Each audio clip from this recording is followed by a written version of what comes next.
Hello everyone, welcome back to my channel. இந்த வீடியோல நம்ம 1 kg பிரியாணி ரெசிபி வந்து பார்க்க போறோம். 1000 சப்ஸ்கிரைபர் ரீச் ஆனனே வந்து சாப்பாடு இல்லாதவங்களுக்காக வந்து பிரியாணி வந்து ஷேர் பண்ணனும் அப்படினு சொல்லி ஆல்ரெடி நினைச்சு வச்சிருந்தேன். 1000 சப்ஸ்கிரைபர்ஸ் ரீச் ஆயாச்சு. அதனால வந்து 1 kg பிரியாணி செஞ்சு அதுல வந்து எத்தனை பிரியாணி வருதோ அது வந்து சாப்பாடு இல்லாதவங்களுக்கு வந்து கொடுக்கலாம் அப்படினு சொல்லி பிளான் பண்ணியிருந்தேன். இந்த பிரியாணி ரெசிபியும் பாத்தீங்கன்னா அப்படியே உங்களுக்காக வந்து கவர் பண்ணியிருக்கேன் கரெக்டான மெஷர்மெண்ட்ஸோட. 1 kg பிரியாணிக்கு பார்த்தீங்கன்னா 200 ml வந்து ஆயில் தேவைப்படும். நான் வந்து 200 ml ஆயில் ஆட் பண்ணியிருக்கேன். அதுக்கப்புறம் கொஞ்சம் பட்டை லவங்கம் ஆட் பண்ணியிருக்கேன். பிரியாணி எல்லாம் ஆட் பண்ணிக்கோங்க. உங்ககிட்ட நட்சத்திர சோம்பு வேற என்னென்ன கரம் மசாலாஸ் இருக்கோ அது எல்லாமே வந்து ஆட் பண்ணிக்கலாம். அதுக்கப்புறம் ஏலக்காய் வந்து நான் 4 ஏலக்காய் ஆட் பண்ணியிருக்கேன். இது நல்லா எண்ணெயில் வந்து குக் ஆனதுக்கு அப்புறமா நம்ம வந்து ஆனியன் ஆட் பண்ண போகிறோம். 1 kg பிரியாணிக்கு பார்த்தீங்கன்னா 400 கிராம்ஸ் வந்து ஆனியன் வந்து எடுத்துக்கோங்க. உங்களுக்கு வந்து கிராம்ஸில் வந்து மெஷர் பண்ண முடியல அப்படின்னா ஒரு 200 கிராம்ஸ்க்கும் ஒரு பெரிய சைஸ் ஆனியன் வந்து கணக்கு எடுத்துக்கோங்க.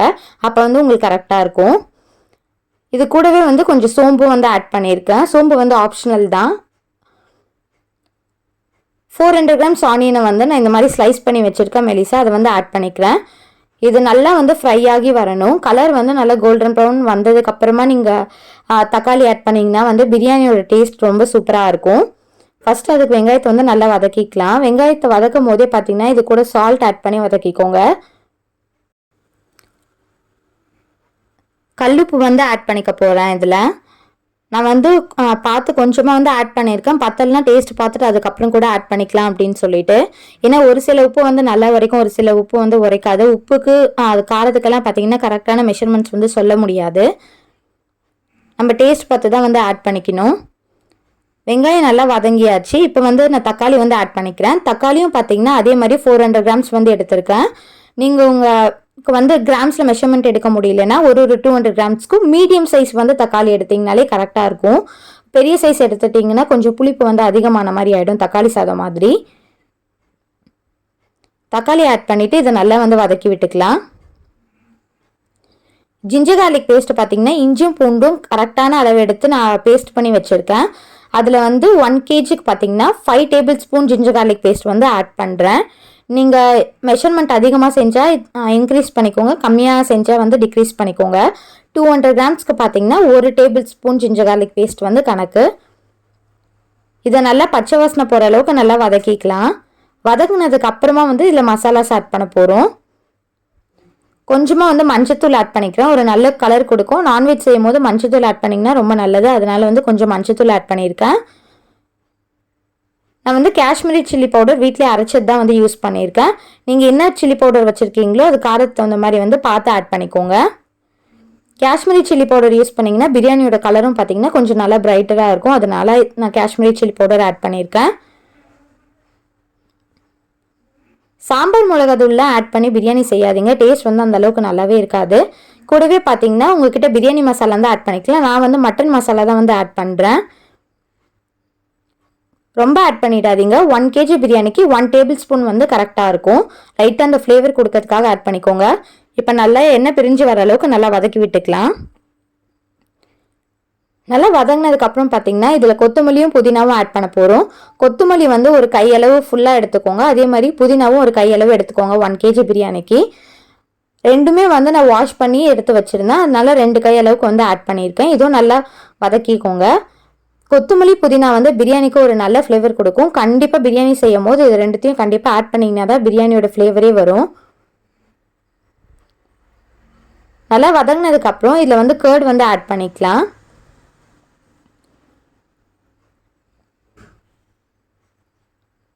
நான் வந்து பேக்கெட் கர்ட் தான் வந்து ஆட் பண்ணுறேன் இன்றைக்கி. வீட்டில் வந்து தயிர் போட்டு வைக்காதனால ஒரு 100 ml இருக்க பேக் வந்து 2 ஆட் பண்ணிக்கிறேன். நீங்கள் வந்து 1 kg பிரியாணிக்கு 200 ml வந்து கர்ட் ஆட் பண்ணணும். மெஷர்மெண்ட்ஸ் நான் சொல்கிற மெஷர்மெண்ட்ஸில் வந்து நீங்கள் கரெக்டாக செஞ்சிங்கன்னா கண்டிப்பாக வந்து பிரியாணி ரொம்ப டேஸ்ட்டாக வரும்.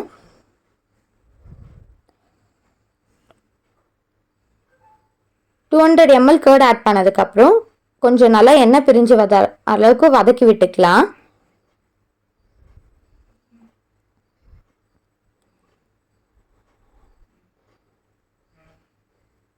நல்லா வதங்கினதுக்கப்புறம் இதில் வந்து சிக்கன் பீசஸ் வந்து ஆட் பண்ணிக்கலாம். சிக்கன் பீசஸ் வந்து கடையில் வாங்கும் போதே பிரியாணி செய்யும் போது பிரியாணி பீசஸ் மாதிரி கேட்டு வாங்கிக்கோங்க. அப்போ வந்து கரெக்டாக இருக்கும். நான் அப்படி தான் வந்து வாங்கிட்டு வந்திருந்தேன். 1 kg பிரியாணிக்கு 1 kg சிக்கன் ஆட் பண்ணிங்கன்னா தான் ஃப்ளேவர் வந்து கரெக்டாக இருக்கும். கம்மி ஆட் பண்ணிங்கன்னா பிரியாணியோட ஃப்ளேவர் வந்து உங்களுக்கு கிடைக்காது.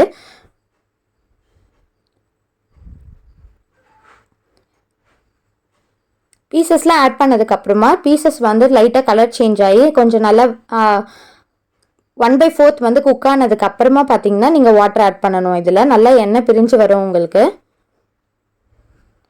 அப்போ தான் வந்து சிக்கன் கரெக்டாக குக் ஆகி வரும் ரைஸ் குக் ஆகும் போது. இல்லை நீங்கள் உடனே வந்து வாட்டர் ஆட் பண்ணி ரைஸ் போட்டுட்டிங்கன்னா சிக்கன் வந்து குக் ஆகாமல் அப்படியே இருந்துடும். கொஞ்ச நேரம் அப்படியே வந்து வதக்க விடுங்க.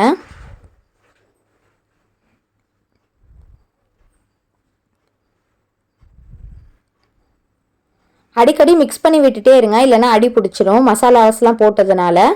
1 kg பிரியாணி வந்து 8 மெம்பர்ஸ் வந்து சாப்பிட்லாம் தாராளமாக.